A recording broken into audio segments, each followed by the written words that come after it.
Que privilégier pour associer chiffres et mots? Le nom, le prénom, le surnom, autre chose? Alors, euh, l'histoire des noms, prénoms, bon, c'est une chose. Pour moi, c'est quand même un peu secondaire hein, dans cette histoire de primosophie. C'est pas là-dessus que je vais insister le plus. Moi, c'est plus dans tout le message que ça va délivrer sur la notion de masculin, de féminin, sacré. J'ai travaillé sur le Graal, sur l'alchimie, voilà, sur des choses plus générales, sur la notion de commencement, etc. Nom, prénom. Alors, si on s'amuse avec ça, je vais dire presque plus s'amuser, hein, parce que mais quelquefois, c'est vrai que ça peut devenir quand même très révélateur. Je vous donnerai un petit exemple après. Euh, on va prendre, moi, je vais prendre le nom, le prénom, les deux, hein, plutôt les deux, parce que c'est ce qui va nous définir quand même le plus. Pour les femmes, ben, ça c'est à elles à choisir, hein, si elles veulent voir avec l'énergie plutôt, enfin ce qui correspondrait plutôt avec leur nom de jeune fille ou le nom d'usage actuel, s'il y a le nom du mari par exemple. Voilà. Bon, ça on peut voir les deux, hein, voir la différence. Voilà, donc ce serait plus, moi je fais plus nom prénom. Et pour vous donner D'accord. un petit exemple amusant, c'est que il y a, il y a un ami dont le nom et le prénom donnent tous les deux 144. Donc là, effectivement, ça peut interpeller quand on voit les deux comme ça. Et, euh, et puis, après, ça, c'est un exemple que j'utilise pour ceux qui disent, ouais, mais on peut faire des associations avec tout et n'importe quoi. Ce qui est vrai, dans l'absolu. Hein. Des 144, je peux en trouver avec pas mal de choses, dont par exemple le mot camion et le mot fret. Donc pour Mhm. moi, ça va pas me parler si j'ai un 144 et que j'ai camion, machin. Sauf que lui, il était chauffeur de camion dans le fret. Donc c'est venu vraiment lui parler, ça l'a interpellé, pas forcément. Voilà, mais bon, voilà, c'est pas non plus. Enfin, on peut y trouver une révélation hein, pour soi. En fait, ce qui va être important, c'est de sentir, parce que dans la liste, là, il y a un site, hein, primosophie.fr, où j'ai mis ma base de données, avec aussi celle de Cathy Mori, là, ma compagne. On a mis notre base de données pour que les gens puissent aussi l'utiliser et puis faire ces comparatifs. Sauf que dans cette base de données, hein, je rappelle que c'est ce qu'on a cherché, nous, et puis quelques autres, hein, parce qu'à un moment donné, on a ouvert la base un peu largement, donc il y a eu d'autres choses qui ont été rentrées dedans. Mais il y a pas tout, hein, parce que surtout quand on est sur des expressions un peu longues, on a des chiffres un peu grands, là on pourrait y mettre plein d'autres choses. Mais donc ce qui va être important, c'est de se dire, tiens, j'ai calculé un truc, voilà, ça tombe tel chiffre, et puis je regarde en face, bon là je vais avoir une série, puis là, hop, oh là j'ai un truc, moi ça vient me parler, moi. Peut-être Mhm. que l'autre personne, ça va pas lui parler, et c'est une autre expression qui va venir lui parler. Donc, et ce qui est important, c'est pourquoi ça vient me parler, en quoi ça vient me parler.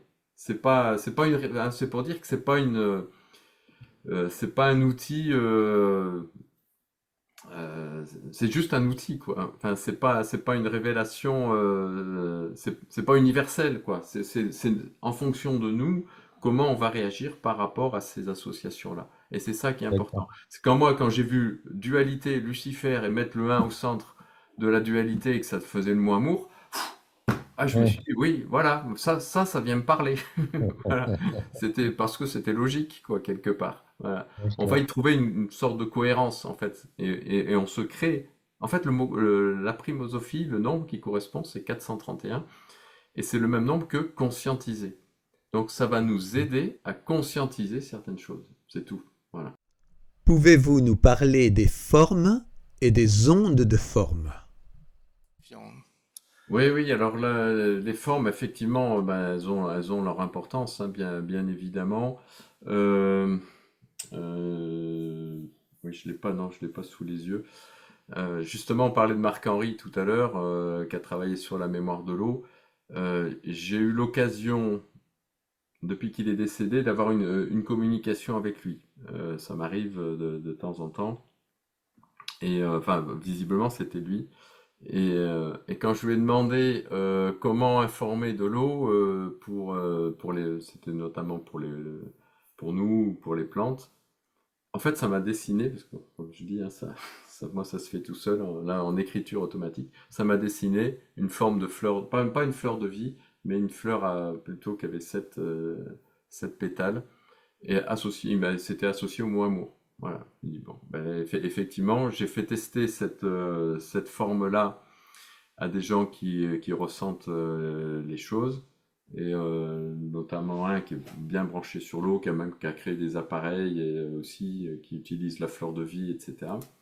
Donc il a commencé à mettre sa main devant le verre d'eau qui était sur ma forme. Puis il a commencé à reculer, à reculer, à reculer, à reculer. Il dit ouais, il dit bon, oui, oui, ok, ça, ça fonctionne bien. Voilà. Donc ça, c'est des petits exemples comme ça concrets qui permettent effectivement de sentir que ça peut influer, la forme peut influer, notamment bah, sur l'eau, hein. Ça, c'est presque une évidence, hein. Et D'accord. après, on sait que l'Égypte, bah oui, bah, la forme pyramidale est utilisée aussi en, en électroculture. Voilà, il y a plein d'expériences qui ont été faites à ce sujet. Moi, je suis pas forcément rentré complètement dedans. Pourquoi dis-tu que Khéops est comme un Christ incarné dans la pierre? Parce que pour moi, dans la pyramide, il y a tout. Enfin, il y a Alors ça, c'est marrant parce que c'est quelque chose qui est venu bien avant la primosophie. Hmm. Euh, je sais pas, c'était un ressenti de se dire, comme si la notion de Christ qui s'était incarné dans la chair euh, autour de l'an zéro, il y avait eu quelque chose qui s'était incarné dans la matière. C'est le même message, en fait, c'est un message d'amour qui est là pour moi. Et qui s'était incarné dans la pierre, parce que toute la forme de la pyramide nous ramène à qui nous sommes, hein, en fait. Ça refait les liens avec les étoiles font le lien avec une conscience supérieure, etc. Donc pour moi, c'est comme si ça avait ramené tout ça dans la pierre. Et après avoir travaillé sur la primosophie, là, je découvre que le mot pyramide, 264, le Christ, 264, en nous, 264, alignement, 264, recentrage, 264. Et c'est aussi la présence, 264. Donc là, je me suis dit, c'était presque une confirmation que effectivement la pyramide est bien quelque chose de christique. De même que la France, de toute cette histoire d'axe, de remettre les trois un au centre, pour moi, c'est une dimension christique qui a été posée là sur la France. Voilà. Parce que ça me ramène à D'accord. cette notion d'alignement finalement et de recentrage. Pour moi, le Christ, c'est ça. C'est comment je m'aligne, je me recentre pour pouvoir me reconnecter pleinement à ma partie divine en fait. Voilà. Qui est à la fois dans la matière, à l'intérieur de la matière, mais qui est aussi à l'extérieur. Moi, je suis juste D'accord. l'interface. Là, ce qui est visible, là, c'est qu'une interface. Mhm. Mais moi, je suis bien plus que ça. Enfin, nous sommes tous bien plus que ça. À la fois à l'intérieur et aussi à l'extérieur. Tu nous as parlé du village L'Équerre, du fait qu'il est situé à une intersection d'axes notables. Est-ce que des particularités concrètes attestent sa spécificité, par exemple concernant la vie de ses habitants? Alors, physiquement sur le lieu, ça, je suis pas allé interroger les quelques habitants qui sont là-bas parce qu'il y a 3 maisons, hein, c'est tout, ouais. Euh, Après, l'axe, c'est pas n'importe lequel, hein. C'est le méridien de Paris. C'était l'ancien zéro, méridien zéro sur la Terre, quand même. Voilà. Et puis, si on rentre un peu dans le détail, à partir de ce point-là, enfin, c'est juste à côté du méridien, hein, c'est à 700 mètres du méridien, c'est pas pile dessus. Voilà, il y a un point central. À partir de là, si je vais chercher le point le plus éloigné de la France, c'est en Bretagne. Voilà, bah, c'est du côté de Pospoder, là-bas. Et je dessine un cercle. Et ben le haut du cercle sur le méridien de Paris tombe sur la latitude de 51 degrés 51 minutes, qui est l'angle de la grande pyramide de Khéops. Donc, à un moment donné, voilà, c'est des choses comme ça. Et ça, 51 plus 51, au passage, vous notez que ça fait 102, hein, qui nous ramène au mot Dieu en primosophie, pour montrer que vraiment tout est lié. Euh, évidemment des axes, il y en a plein. Mais celui-là, il est quand même particulier et il sépare notre hexagone en deux, hein. Et après, vous pouvez me dire, bah oui, mais maintenant le méridien, il est sur Greenwich, ça a été décalé. Eh bien, figurez-vous qu'entre, je vais expliquer ça tout à l'heure, là, l'ami qui est pas très loin, il y a 2 degrés 20 hein, de différence entre les deux méridiens. Entre les deux, il y a un village qui s'appelle Onzain.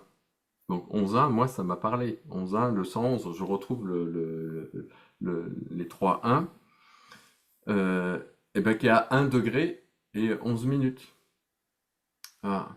Donc, et puis, en plus, à 45 degrés de mon point central par rapport à l'équerre, enfin bon, et sur la ligne des Saint-Michel, là, toute la ligne des Saint-Michel. Donc, pour dire que on a deux méridiens par là, le méridien zéro et le méridien de Greenwich, et eux, tous les deux, ont leur raison d'être, quelque part. Enfin, en tout cas, on peut leur trouver une raison d'être géométrique. Voilà. De la même façon, et ça c'est un truc aussi incroyable, c'est que j'ai été amené à travailler sur Alésia. Professionnellement, dans mon cadre de tout ce qui était pédagogie de l'environnement, tout ça, il y avait aussi un travail d'interprétation sur des lieux, voilà, faire vivre des lieux. Et la commune de Chaudet-Crotenay dans le Jura avait demandé à la structure dans laquelle j'étais en stage de faire un travail sur les travaux d'un historien où il positionnait Alésia dans cet endroit-là, donc loin d'Alice Sainte-Reine. Et donc des années après, en travaillant sur la géographie de la France, je découvre qu'il y a une ligne. Alors c'est avec un principe loxodromique et pas orthodromique, parce qu'il y a deux façons de dessiner les lignes. Il y a Chaudet-Crotenay, donc dans le Jura, Alice-Sainte-Reine. Si je prolonge, j'arrive sur la station métro Alésia à Paris. Donc c'est des trucs complètement dingues, mais qui nous, et alors que s'il y a eu une bataille, elle n'a pas eu lieu dans les deux endroits, forcément. Mais les deux ont leur raison d'être quelque part sur d'un point de vue géométrique. Enfin, c'est comme si, je sais pas, ça venait nous donner des indications quelque part pour nous dire, eh, attendez, il n'y a rien au hasard. Mm. Y a-t-il un réseau autour de la primosophie? Entre eux, comment ça se passe? Alors, bon, pour le moment, on est que deux à l'avoir vraiment développé, ma compagne et moi. Mais il s'est créé spontanément un réseau, enfin un groupe sur Telegram, Primosophie, voilà. Ah Donc oui, c'est sans on n'ait rien demandé. Et donc voilà, il y a tout un groupe là qui communique entre eux et c'est assez sympa. d'accord. Il y en a qui font des textes magnifiques parce que euh, une des applications, je peux vous la dans mon livre là j'en ai. J'ai fait comme une sorte de poésie primosophique. C'est-à-dire que les rimes, au lieu de les faire avec les mots, ce qu'on entend des mots, c'est avec le nombre qui correspond à l'expression qu'on va mettre à la fin. Hmm. Ah oui, Voilà. Par exemple, j'ai mis la vie est belle, 344, nous dit le féminin sacré, 344. Prenons la vie, 131, et la femme, 131, comme ce qu'il y a de plus sacré, 131. Avec la polarité féminine, 488, la boucle est bouclée, 488. Rappelons-nous que l'âme de la France, 242, c'est l'amour, 242. Vous vous rendez compte? L'âme de la France, 242, l'amour, 242. C'est quand même... soyons dans l'alignement de 164 et le recentrage de 164, car la vérité de 164 est en nous de 164. Retrouvons la sagesse du 1, 431, comme nous le dit la primosophie 431. J'ai découvert 15 ans après l'invention du mot que la traduction presque littérale, primo sophia, la sagesse du 1, c'était le même nombre. Quand Georges d'accord. Vermar a inventé ce mot primosophie, il n'avait pas fait ce rapprochement-là. Donc ça c'est aussi c'est fort. Donc là réside la révélation des nombres premiers, 999, dans l'amour et l'unité retrouvés, 999. Dans le retour d'une alliance tertielle, 393, tel est le code sacré de la France, 393. Voilà. Donc on peut, comme ça, on peut s'amuser à faire des textes. Le livre est écrit un peu dans cet esprit-là, de faire Très d'intégrer des intéressant. notions, voilà, grades, Mhm. commencement, etc. Je vois qu'il y a des mains qui se lèvent. Quelle vision as-tu du phénomène christique au-delà de la seule réalité de Jésus de Nazareth? C'est Voilà. comme je disais, les pyramides, voilà, pour moi, c'est un Christ, c'est la notion de Christ incarné, quoi. Alors, sachant que les pyramides, on peut remettre en question leur positionnement dans l'histoire et de 2500 ans, on peut remonter peut-être plus de 10 000 ans. Voilà, ça nous ramènerait à loin. Donc, pour moi, c'est indépendant du calendrier, c'est quelque chose qui est là. Voilà, c'est en lien avec ce que nous sommes, en fait, tous. Donc, après, ça s'est matérialisé, voilà, dans le christianisme, mais c'est au-delà. Peux-tu nous parler de la suppression du nombre 1 de la liste des nombres entiers? Oui, tu fais bien de le rappeler parce que comme vous êtes attaché aussi à cette notion de un, Oui. d'unité, euh, il faut savoir qu'effectivement, dans la primosophie, telle que Georges Vermar l'a conçue et qu'on l'applique aujourd'hui, on a réintégré le un comme nombre premier, qui se divise par un et par lui-même, hein. Il répond à la définition mathématique. Il faut savoir qu'aujourd'hui, si vous regardez la liste des nombres premiers, vous verrez que ça commence par le 2. Et donc, dans les années 60, il se trouve qu'avec l'avènement des mathématiques modernes, ils ont supprimé ce 1, ce qui symboliquement est quand même intéressant, puisque on commence par le 2. Donc, la dualité, voilà. Comme par hasard, là aussi, peut-être. Oui, oui, oui. T'es-tu intéressé à la pyramide du Louvre? Là, pas plus tard il y a 3 jours, là, j'ai une connaissance qui était sur une autre pyramide qui est à Tourves, pas loin de Saint-Maximin à Sainte-Baume. Une petite pyramide. Et là, je découvre qu'elle est à 665,950 km, donc autant dire 666 km de la pyramide du Louvre. Et que c'est un franc-maçon qu'il avait créé au XVIIe siècle. Enfin, en 1700 et quelques. Pardon. Donc c'est une pyramide, oui, bah, elle est positionnée, elle n'est pas positionnée là par hasard non plus. On a aussi un Lourdes en lien avec Lourdes. On est avec, il y a. Après, on peut voir le côté négatif pour certains, je sais, mais le côté négatif, c'est ce qui nous amène aussi à aller voir nos parts d'ombre, hein. Donc il faut aussi accepter d'aller voir ses parts d'ombre. Donc elle a toute sa place, hein, cette pyramide. De même que celle de Saint-Amand-Montrond au centre de la France, à côté de l'Équerre, le village le bourg le plus proche, c'est Saint-Amand-Montrond, où il y a une pyramide moderne, hein, des années 2000, éclatée en quatre. Et là, ceux qui y vont, souvent, ils ressentent, voient. Donc, il y a Oui. une énergie qui est pas terrible, mais en fait, c'est une pyramide, elle est éclatée, justement, le centre est ouvert. C'est comme si elle nous incitait à aller au centre. Parce que pour moi, le chemin, il est là. C'est aussi d'aller faire ce travail dans les entrailles. Au passage, dans les entrailles de Marie, 666. Et qu'est-ce qu'on y trouve dans les entrailles de Marie? Le fruit de vos entrailles, bah, Jésus, le Christ, quoi. D'accord. Mais bon, Daniel. il y a plein de relations. Avec oui, la pyramide du Louvre, il y a quelques autres relations comme ça qu'on peut mettre en évidence. Ouais. Que penses-tu désormais de l'idée de vie antérieure et postérieure? Dans mon parcours, pour être, peut-être, on préfère une petite précision quand même. euh, je vous ai dit que j'étais plutôt dans l'aspect biologie au départ dans mes études. Et effectivement, athée, Dieu, pour moi, c'était pas une évidence du tout. j'avais quand même ce ressenti du côté écosystème, si vous voulez, biologique.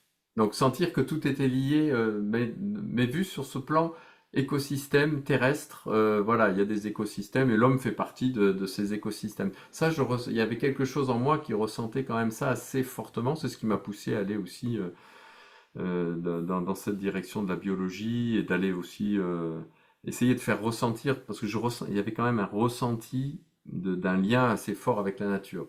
Après avoir fait ce travail sur les pyramides et les étoiles, là, ça a pris c'était on va dire la même chose, mais sous une dimension beaucoup plus cosmique. Hein. Et aujourd'hui, bah oui, j'en suis à me dire, bah les vies antérieures, oui, même là, j'en suis aussi à des vies parallèles, des connexions avec des plans tout autres, dragons, etc. Enfin voilà, après, il y a des portes qui s'ouvrent, ça nous amène assez loin, tout ça. Mais pour moi, oui, je ressens qu'il y a des connexions. Avec d'autres entités aussi qui sont faisables, qui sont sur d'autres plans. Alors, après, il peut y avoir l'interprétation, hein, ça peut être des plans de conscience ou c'est vraiment des êtres à proprement parler. Voilà. Quand on parle des dragons, des licornes, etc., voilà, on peut se poser la question. Si c'est juste une vision des choses qu'on a, est-ce que c'est cette forme-là? Est-ce que c'est des plans de conscience plutôt particuliers? Voilà. Après un voyage au Cambodge, as-tu établi des liens avec la géométrie sacrée de la France? Ah bah oui, bah Angkor Wat, ça avait été super intéressant hein, parce que si on regarde le plan d'Angkor Wat, donc c'est en gros dans un rectangle, donc il y a un axe est-ouest et à partir du centre d'Angkor Wat, si on prend l'angle de la grande pyramide, donc de 51 degrés 51, avec Google Earth on trace la ligne, on garde la même direction. Et on arrive sur le méridien de Paris, je vous le donne en 1000, au niveau de la France, à la latitude de 51 degrés 51 minutes. Donc on est au nord de la France, hein, on est dans la mer du Nord, mais on est dans ce cercle-là, c'était le cercle de Breton, là, le plus grand, là, qui fait, en plus ce cercle, il fait 3600 km de circonférence. Hein. Donc le point haut arrive à la latitude de 51 degrés 51 et Angkor Wat arrive pile là. Voilà. Parce que sans avoir toute cette référence de primosophie, moi j'ai senti des liens très forts, quoi, Mm. entre les deux. Oui, bah Voilà. du coup, oui, il y a des entre Angkor Wat et Pyramide de Gizeh, enfin il y a des liens. Hein, c'est sur le même méridien, le même pardon, équateur, ce qu'on appelle l'équateur penché. Dans le Qui relie- film BAM, Dans le dans film de oui, la les révélation des bâtisses, pyramides, plus et les- bam. Oui. Mm. oui, BAM, Donc, oui. donc là, il y a plusieurs lieux qui sont reliés, Machu Picchu, île de Pâques, etc. Oui. Et donc, il y a déjà des connexions entre ces lieux-là. Et donc, Pyramide, Angkor Wat, ben, ça fait aussi le lien avec la France, oui. Ouais, j'ai découvert après et c'est passionnant, quoi. Mhm. Voilà. Ah ben, quand Merci. on commence à plonger là-dedans, Oui, il y a de quoi se passionner. Hein. Puis, on est plusieurs maintenant à avoir fait des recherches sur ces géographies-là. Il y a un ami aussi, Eric Le Saint, voilà, qui a fait des liens aussi avec l'Égypte, le lien avec le maître. Enfin bon, voilà, il y a du monde hein, maintenant qui commence à travailler là-dessus. Mm. Vos écrits s'articulent autour de l'amour. Alors, parlons-en. Ben, ça fait partie de l'expérience de chacun, en fait. Hein. Si on vient sur Terre, c'est pour expérimenter l'amour. Et l'amour, enfin, moi, je le ressens comme ça aujourd'hui. Hein. Mais ça va se traduire de plein de façons différentes. Hein. Euh, Pour moi, par exemple, si je reprends le cas de mon éviction par mon mentor, Georges Vermar, qui a été très violente, pour moi, c'était un acte d'amour, quelque part. parce que voilà, c'était nécessaire à mon évolution. Euh, mais peut-être lui, il n'a pas forcément vécu comme ça, voilà, mais quelque part, pour moi, c'était un acte d'amour. Voilà. Donc c'est vraiment en fond, chacun qui doit vivre cette expérience-là. Je ne sais pas comment donner l'éclairage. C'est c'est toujours En une fait, ce que question. je ressens euh, de mon expérience de recherche intime, profonde, c'est qu'il n'y a pas de hasard. Ah ben par contre, Vous voyez, pour c'est moi, ça que c'est j'ai devenu une retenu. évidence. Mais c'est pas une colle que je vous passe, que je vous Mm, pose, c'est au contraire pour essayer de me retrouver. mm, Mais pour moi, plus je suis dans la certitude qu'il n'y a pas de hasard, je le confirme, quoi, et je le vis. mm. Et voilà. Ben, ça nous amène cette certitude, parce que là, à partir de constats comme bon, j'ai pu faire ou d'autres font, qui s'accumulent, hein, ça finit par s'accumuler, tout ça. À un moment donné, ben, finalement, ça va nous donner une forme de foi. Et c'est ça pour moi, l'important, c'est ça, d'être dans cette foi-là, qui n'est pas forcément une foi chrétienne, ou comme on l'entend, hein, mais en tout cas, on, on ressent qu'il existe bien quelque chose d'autre que simplement ma matérialité basique, quoi. Voilà. Et c'est ça qui est important. Et à partir de là, pardon, hop, on va commencer à vivre des expériences qui peuvent être merveilleuses, quoi. Parce que ça engendre aussi ben, les phénomènes de synchronicité, etc., quoi. Peux-tu nous donner plus de détails sur ton expérience avec les vignerons? Promis. Je commence comme avec les personnes, c'est-à-dire que je fais un diagnostic, un état des lieux, donc j'ai ma grille de lecture par rapport au sol, par rapport à la plante, sa connexion terre, sa connexion ciel, si, des différentes problématiques qu'on peut être amené à rencontrer, s'il y a des carences, etc. Donc ça, c'est un travail que je vais faire initialement au pendule. Et après, je vais voir quelle information mettre dans l'eau qui va servir à soigner les plantes. On va pas dire traiter, parce que là, c'est... Oui, En fait, c'est comment renforcer leur connexion tertielle la plupart du temps. Hein. Va être surtout ça.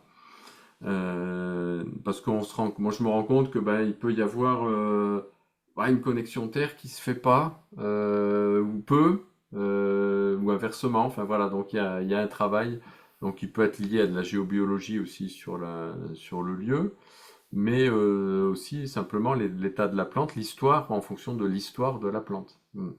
De ce qu'elle a vécu, subi avant. Si elle a eu beaucoup de traitements, la connexion tertielle, elle est, enfin, des traitements chimiques, c'est comme nous, hein, ça peut limiter notre connexion tertielle. Donc, et alors après, comment mettre l'information, ça c'est la grande question. Au début, j'ai commencé à, à partir d'une pierre que j'ai appelée ma pierre de dragon, parce que j'ai eu une connexion avec des dragons. Enfin, c'est toute une histoire. Pas le temps de forcément de développer ça. Mais dans la tradition chinoise, il y a une amie qui nous dit, ben, le dragon, il recrache sa perle, la connaissance, enfin, quelque part. Et donc pour le matérialiser ça, j'avais acheté une boule, voilà, une pierre, euh, celle qui m'a parlé. Hein. Il n'y a pas une pierre spécifique, c'est une pierre qui m'a parlé moi. Et je me suis rendu compte qu'en la mettant dans l'eau, pouf, le taux vibratoire, waouh, ça a explosé. Voilà. Donc j'ai commencé à me servir de ça. Et puis après, donc il y avait un appareil aussi, le point de départ, c'était quand même un appareil développé par le pépiniériste qui fait la musique des plantes, là, hein, qui transcode de la musique en lumière. Et cette lumière, on met un bocal d'eau dessus, plus des électrodes, cuivre, carbone et éventuellement autre chose. Donc c'est ce que je regardais aussi, s'il fallait mettre de, une électrode particulière. Après, je me suis rendu compte que l'appareil, on pouvait s'en passer, que ma pierre, c'était même plus fort que ce que mettait l'appareil. Donc, je mettais juste les électrodes, mais plus le support euh, luminescent là, qui était plus faible. Enfin, ça me paraissait a priori plus faible. Et, euh, et puis après, j'ai rajouté une autre technique. C'est pour ceux qui connaissent Grabovoi. Alors j'ai appelé Oui. ça le Lavoy, hein, c'est avec toute la Mhm. modestie qu'on va y mettre. Mhm. C'est-à-dire que c'est des séries de chiffres hein, qu'il a capté. C'est un Russe. Et il a capté des séries de chiffres pour des pathologies particulières. Et donc en se récitant ces séries de chiffres, c'est censé travailler sur soi. C'est un peu comme une onde de forme, mais là avec des nombres. Donc moi, j'ai demandé à réceptionner les informations comme ça sous forme de nombres pour telle ou telle information dont j'avais besoin. Et après, je prends un bocal d'eau, je pose devant moi, je vais mettre l'intention, enfin je vais égrener les chiffres. Alors je prends un exemple, voilà, je vais avoir 2, 3, 5, 7, puis là, pouf, là je sens qu'il y a un truc qui se passe, hop, je recommence, 2, 3, 5, 7, plusieurs fois comme ça, et à la fin, je suis comme ça, et tac, pouf, ça s'arrête net. Et donc c'est là que je me dis il y a une information qui est passée, et puis je vérifie et si c'est là. Et si les informations que je capte sont justes, bah ça marche, quoi. Et donc Mhm. là je suis dans l'expérimentation encore, hein, parce que c'est toujours difficile Ouais. de faire des expériences. Il faudrait vraiment avoir des parcelles spécifiques, témoins, mais avec un agriculteur, c'est toujours compliqué. Voilà, on n'est pas dans le cadre de l'INRA. Donc, mais il y a eu on a déjà eu des résultats vraiment intéressants par rapport à des parcelles non traitées quand même, parce qu'il y a eu des cas où il n'avait pas traité, et là, ça avait été un peu la cata, et d'autres, voilà, où c'était quand même nettement mieux. Non, Mais bon, après, on peut en tirer des conclusions, c'est toujours un peu difficile sur même 2 ans. Une phrase de conclusion? Ben, moi, je dirais, ben, simplement, s'il y avait un petit conseil à donner, s'aligner, se recentrer. Pour moi, c'est la clé. Voilà, c'est la base déjà pour tout le reste. Voilà.